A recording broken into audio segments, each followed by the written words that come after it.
مضل له ومن يضلل فلا هادي له نشهد أن لا إله إلا الله وحده لا شريك له ونشهد أن محمدا عبده ورسوله لا نبي ولا رسول بعده. فقال الله تعالى في كتابه الكريم: أعوذ بالله من الشيطان الرجيم بسم الله الرحمن الرحيم. وقال رسول الله صلى الله عليه وسلم: عليكم بالصدق فإن الصدق يهدي إلى البر وإن البر يهدي إلى الجنة وإياكم والكذب فإن الكذب يهدي إلى الفجور وإن الفجور يهدي إلى النار. Shadaqallahul azim. Mudah-mudahan Allah Subhanahu wa taala memberikan keistiqomahan kepada kita di dalam merasakan nikmat terbaik ini hingga kita menemuinya kelak dan kita meninggal dunia dalam keadaan husnul khatimah. Amin ya rabbal alamin. Jemaah yang dimuliakan oleh Allah Subhanahu wa taala, yang paling berharga dan yang paling mahal harganya tidak lain dan tidak bukan adalah hidayah dari Allah Subhanahu wa taala. Begitu mahalnya hidayah ini ketika nanti kelak kita bertemu dengan Allah Subhanahu wa taala di akhir, di hari kiamat, di hari perhitungan dan di hari hisab, yang mana pada waktu itu tidak akan berguna apapun kecuali semuanya yang berbentuk hidayah dari Allah Subhanahu wa taala. Yauma la yanfa'u malun wa la banun illa man atallaha biqalbin salim. Hari di mana tidak akan berguna harta, keturunan, jabatan dan seluruh yang dimiliki oleh manusia kecuali yang dimiliki oleh Allah. Tanpa adanya hidayah, kita tidak akan pernah mengagungkan Ramadan ini. Tanpa adanya hidayah, kita tidak akan pernah mampu melaksanakan ibadah badaniah ini, ibadah yang menguras tenaga. Tanpa ada hidayah, kita tidak akan mungkin mengakui Islam sebagai satu-satunya agama yang paling benar. Tanpa adanya hidayah, kita tidak akan mungkin melakukan perkara-perkara yang diwajibkan oleh Allah dan perkara-perkara yang disunnahkan oleh Rasulullah. Dan tanpa adanya hidayah, kita tidak akan mungkin merasakan nikmat yang sangat luar biasa, yang nikmat tersebut tidak akan pernah dirasakan oleh manusia manapun sekalipun dia ada, yaitu surga Jannatul Ma'ad. Bulan Ramadan ini sekalipun Rasulullah mengatakan wasuffidat syayatin, syaitan dibelenggu oleh Allah Subhanahu wa taala, dan di antara para ulama mengatakan maknanya adalah menahan diri. Syaitan betul-betul dibelenggu, tapi kita jangan lupa bahwasanya kita punya hawa nafsu yang kata Allah Subhanahu wa taala, wa innan nafsa la'ammaratun bisu'. Sesungguhnya hawa nafsu itu tidak akan pernah menyuruh kecuali kepada hal-hal yang berbau dosa dan berbau maksiat.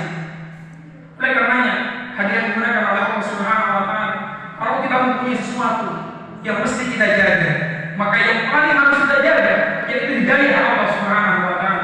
Kalau kita punya sesuatu, Allah cabut hidayah darinya. Yang pertama adalah orang yang tidak menjaga dirinya dari maksiat-maksiat atau menjaga dirinya daripada dosa-dosa. Jangan pernah kita sepelekan maksiat, jangan kita sepelekan dosa sekalipun kecil, karena pengaruh dan dampak daripada dosa itu sangat luar biasa.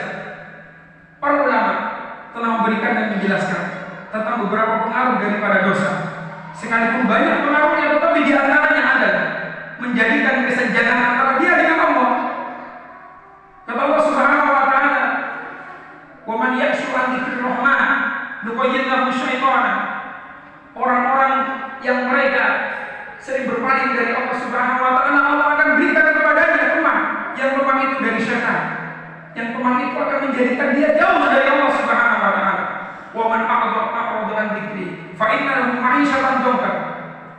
Dan siapa yang berpaling dari Allah, artinya dia bermaksiat dari Allah Subhanahu wa taala, melakukan maksiat, melakukan dosa, apalagi dosa yang besar, apalagi dosa syirik, maka Allah Subhanahu wa taala akan berikan kepadanya kehidupan yang sangat sempit di dunia wal akhirah, di dunia maupun di akhirat.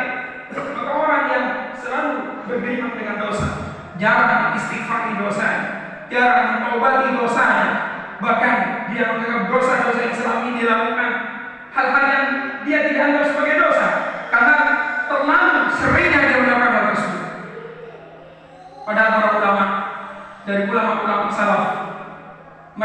membatasi diri keluar dari rumah, khawatir mereka mengalami dosa yang mereka tidak rasakan itu sebagai dosa. Mereka khawatir mereka itu melakukan sebuah maksiat yang maksiat itu tidak dianggap maksiat oleh mereka. Bahkan mereka dijuluki sebagai ahlul wara, sebagai orang yang sangat wara. Siapa orang yang sangat wara itu?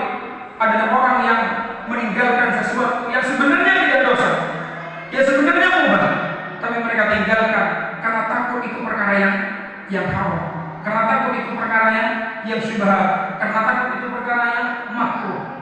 Padahal di zaman kita sekarang ini perkara yang makruh kita anggap hal yang biasa, hanya makruh saja, tidak ada masalah, karena ini bukan dosa. Terkadang bahkan ini dosa karena dosa kecil kita biasa melaksanakannya karena tidak termasuk daripada dosa yang besar.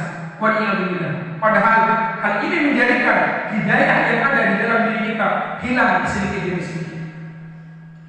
Hadirin dimana Allah Subhanahu wa taala. Kemudian sebab yang kedua yang menghilangkan hidayah dari diri kita adalah kita tidak menjaga hidayah ini dari hidayah-hidayah yang lain. Contohnya, kita tidak menjaga hidayah Islam ini dengan amalan-amalan yang bisa menjadikan Allah menambah hidayah kepada kita. Kita tidak bisa menjaganya dengan sholat 5 waktu secara berjamaah di masjid. Kita tidak menjaganya dengan kita mengkaji, membaca Al-Quran, mencoba memahami isi Al-Quran. Kita malas dengan hal itu. Kita malas untuk beristighfar kepada Allah. Bahkan untuk menjaga hidayah di antaranya kata para ulama adalah bil ilmi, yaitu dengan ilmu din. Karena ilmu itu yang akan menunjukkan kita kepada hidayah yang benar. Tanpa ilmu orang tidak akan pernah tahu hidayah mana yang benar. Tanpa ilmu orang tidak akan pernah bisa memilih antara ini jalan hidayah atau ini jalan kesesatan. Maka orang yang telah mendapatkan hidayah Islam, kemudian dia membatasi dirinya daripada kajian ilmu, dia membatasi dirinya daripada taklim, baik taklim yang dia dengarkan di pengajian di masjid atau taklim yang dia dengarkan melalui gadget-gadgetnya, melalui HP-HP, dia batasi hal itu, maka tidak ada kemungkinan dia akan terlepas daripada jalan Allah Subhanahu wa taala. Banyak contohnya para hadirin, orang-orang yang telah mendapatkan hidayah dari Allah. Allah telah memberikan kepadanya hidayah taufik. Allah telah memberikan kepadanya hidayah irsyad, sehingga yang dulunya dia itu adalah orang yang tidak kenal Islam dan kenal Islam, tetapi sungguh sangat disayangkan karena dirinya membatasi diri daripada ilmu. Lama-kelamaan dia kembali kepada jalan Islam tersebut. Dia tidak istiqomah. Tidak ada yang bisa mengekang, tidak ada yang bisa mengikat daripada hidayah ini kecuali dengan ilmu. Karena ilmu hakikatnya adalah cahaya dari Allah Subhanahu wa taala. Kemudian yang terakhir, hadirin dimuliakan oleh Allah, yang menjadikan hidayah dicabut oleh Allah Subhanahu wa taala adalah ketika kita tidak berhati-hati dengan memilih teman. Karena itulah Rasulullah sallallahu alaihi wasallam mengingatkan kita dalam sebuah hadis, wala tusahib illal muttaqin, dan janganlah kita bergaul kecuali dengan orang yang bertakwa. Kemudian Rasulullah menegaskan dengan hadis yang lain, al-mar'u ala dini khalilih, sesungguhnya seseorang itu akan bergantung kepada agama temannya. Ketika kita sering duduk dengan orang-orang ahli dunia, maka kita lama-kelamaan akan senang dengan dunia. Ketika kita sering duduk dengan orang-orang yang hatinya kotor, yang hatinya tidak pernah memikirkan akhirat, yang hatinya benci dengan ilmu, yang hatinya benci dengan syariat, maka lama-kelamaan kita juga akan benci kepada syariat. Kita benci kepada ilmu, sekalipun sebelumnya kita orang yang mencintai ilmu, sebelumnya kita juga mencintai syariat. Berbeda dengan orang-orang yang setiap harinya bergaul dengan orang-orang yang memikirkan akhirat, berbicara tentang ilmu, berbicara tentang hikmah, mengingatkan kita kepada kebaikan. Maka dengan itu tanpa kita sadari kita tertuntun terus-menerus kepada hidayah Allah Subhanahu wa taala. Salah satu cara kata para ulama untuk menjadikan diri kita istiqomah, memilih teman yang istiqomah.